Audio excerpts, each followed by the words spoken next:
To talk oil and energy outlooks, we are joined by Vandana Hari. She is the Asia Editorial Director at Platts. Vandana, thanks for joining us. Thank you. Vandana, 18 of the world's top oil producers, including OPEC members, met in Doha trying to agree on a freeze output. No agreement was reached. Yeah. Does that surprise you at all? So a disappointment certainly for all the members who had gathered there with high hopes of finally forging an agreement, but not a surprise entirely, because Iran had emerged as a sticking point several weeks ahead of this meeting. And we had seen some mixed signals come out of Saudi Arabia. Now, we have to remember that all the world's producers can be aligned in one direction, and Saudi Arabia on the other can completely scupper that, because Saudis, as the biggest producer and exporter within OPEC, actually hold sway on the organization's decisions. But Saudi Arabia saying a freeze needs to apply to all. Iran saying they're not going to freeze because they need to make up for the output that they lost during the sanctions. So how is there any hope of resolving this?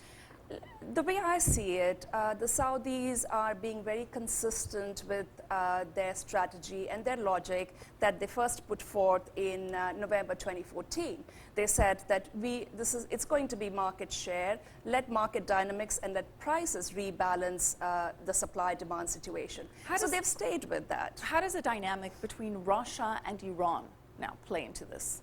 So Russia was a major proponent of this entire freeze agreement, and it worked with Saudi Arabia, Venezuela, Qatar. So it's actually a departure from the past that a non-OPEC producer was willing to sit across the table. Now, of course, I think that the bigger dynamic here was between Iran and Saudi Arabia and the heightened geopolitical tensions we've seen between the two countries, which probably rule out any kind of agreement even in the coming months. So we have this dynamic of oversupply, no agreement likely in the near future.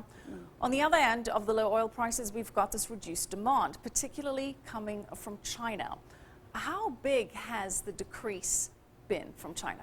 It's a major factor. So we have, on the one hand, a supply glut. We have had huge production increases from tight oil in the US. And at the same time, which is a double whammy for the oil markets, Chinese oil demand growth is slowing down. It's still growing year on year, but nothing like the red hot pace we have gotten used to Why for the is 10 China years. reducing demand so what's so happening much? in China is, as it's re-engineering its economic growth away from industrial and export driven to more consumer driven, more services driven. And when that happens, you see a slide in diesel demand, because diesel or gas oil is used quite a bit for industrial production. And in China, diesel is the biggest part of the barrel. So in China, people are buying more cars. There is gasoline demand is going up, but diesel demand is coming off. So the growth is much smaller. So what do you expect the trend to be in China as the economy continues to rebalance? How much less oil do you anticipate them needing? So China is the second biggest oil consumer today after the US. So US consumes about 19 million barrels per day. China consumes a little over 11 million barrels per day. Last year, their demand grew about 5-6% year on year. The first 2 months of this year, just 1%. And going forward, Platts China Oil Analytics sees Chinese oil demand growing on average just about 1.8% this year. Okay, we've got China decreasing demand. On the other hand, we've got India increasing demand. What's the story there? So Indian demand is absolutely on a tear. We are seeing nearly 9% rise, which is a historic high for India, year-on-year growth in oil demand. Now, the economy is doing well. The economic growth in India at maybe 6.5–7% might even outpace Chinese economic growth this year.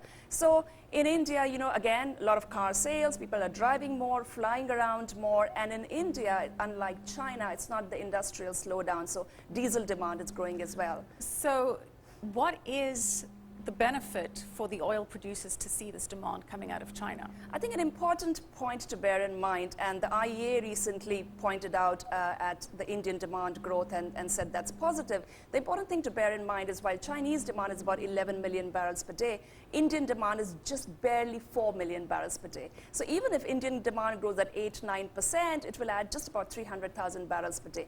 Now, if you look at an oversupplied world, 1.5 to 2 million barrels per day of oversupply, the demand growth, and especially from a relatively smaller consumer like India, is not going to balance the extra supply that's coming on. So given these dynamics, what is your outlook for oil in the next month and by the end of 2016? So the Doha meeting was a major factor. We saw Brent crude prices climb nearly $11 from mid-February to last Friday in the run-up to the Doha meeting. They lost quite a bit in early Asian session just following the Doha meeting news, but they recouped all of those losses, and that's because huge amounts, about 1.7 million barrels per day of production in Kuwait right now is shut down. So essentially that extra supply which has been on the markets between close to 2 million barrels per day. But how long is that shutdown going to persist for? And how long is that going to balance out the price? Exactly. So it's the workers, oil workers are on a strike right now. It's indefinite strike. What I would say is right now, the supply-demand fundamentals clearly trump any kind of job warning you might get from OPEC and non-OPEC producers ahead of the meeting. Do you see oil staying at $40 a barrel, hovering to that point, dropping lower? Yeah. So today it remains around $43, the benchmark Brent crude. I wouldn't be surprised to see it testing new lows, but that will probably happen once the supply outages are back to normal. So by the end of 2016, what's your peg for oil? You know, personally, I wouldn't like to predict, but the consensus seems to be we'll probably see averages around $40 a barrel for 2016. Okay.